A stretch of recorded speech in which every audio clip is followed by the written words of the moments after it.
전세나 월세로 살다가 이사 나갈 때 이런 말 들어보셨죠? 도배랑 장판이 상했네요. 이 비용 보증금에서 빼겠습니다. 이 순간 정말 당황스럽죠. 나는 그냥 평범하게 살았을 뿐인데 이걸 내가 내야 하나? 아니면 집주인이 내야 하나? 특히 2년, 4년 살다 보면 벽지가 조금 변색되고 장판에 생활 오염 생기는 거 어쩔 수 없잖아요. 그런데도 도배 장판 비용을 세입자에게 요구하는 경우가 많아서 분쟁이 자주 발생합니다.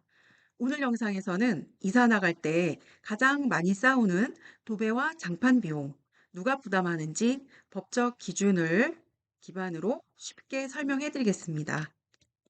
참고로 이번 영상의 법률적인 기준은 부동산 전문 변호사 조세영님과 변호사이자 변리사이신 갓상은님의 영상 내용을 참고하여 제작되었습니다. 전문가들의 실제 사례와 법률 기준을 바탕으로 일반인도 이해하기 쉽게 정리해 드리겠습니다. 결론부터 말씀드리면 자연스럽게 낡은 도배와 장판은 집주인 부담, 세입자의 과실로 훼손된 경우는 세입자 부담입니다.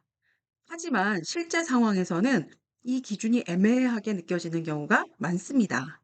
그래서 지금부터 누가 부담하는지 정확한 기준을 쉽게 설명드리겠습니다. 먼저 기본 원리부터 이해하셔야 합니다. 법적으로 집주인은 세입자가 집을 정상적으로 사용할 수 있도록 집 상태를 유지할 의무가 있습니다. 쉽게 말하면 집이 낡아서 생긴 문제는 집주인이 고쳐야 한다는 뜻입니다. 반대로 세입자는 집을 사용하는 동안 고의나 과실로 집을 훼손하지 않을 의무가 있습니다. 즉, 집이 오래돼서 낡은 건 집주인 책임, 세입자가 망가뜨린 건 세입자 책임입니다. 이 원리를 도배와 장판에 적용하면 기준이 명확해집니다.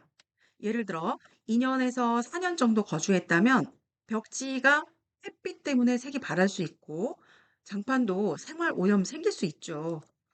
이건 정상적으로 생활하면서 자연스럽게 발생하는 마모이기 때문에 집주인이 부담하는 것이 원칙입니다. 특히 오래 거주한 경우에는 도배와 장판 교체 시기가 도래했다고 보기 때문에 집주인 부담으로 판단하는 경우가 많습니다.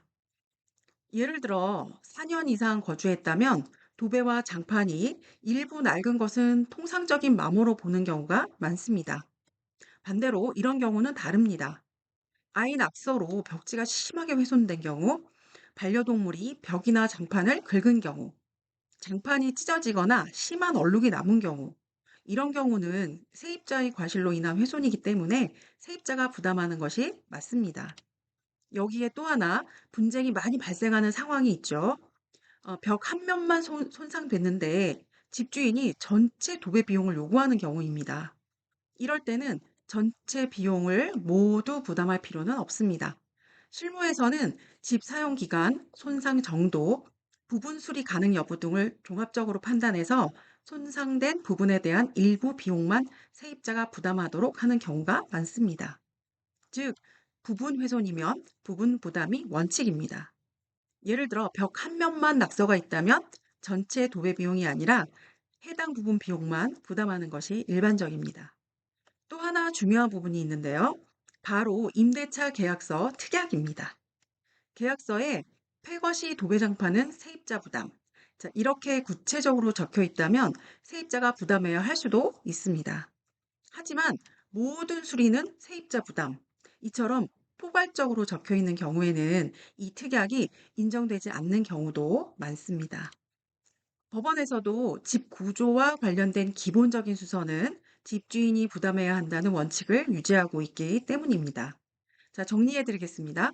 자연스럽게 낡은 도배장판은 집주인 부담, 세입자 과실로 훼손된 경우는 세입자 부담, 부분 훼손이면 부분 비용만 부담, 계약서 특약이 있으면 특약 우선 적용.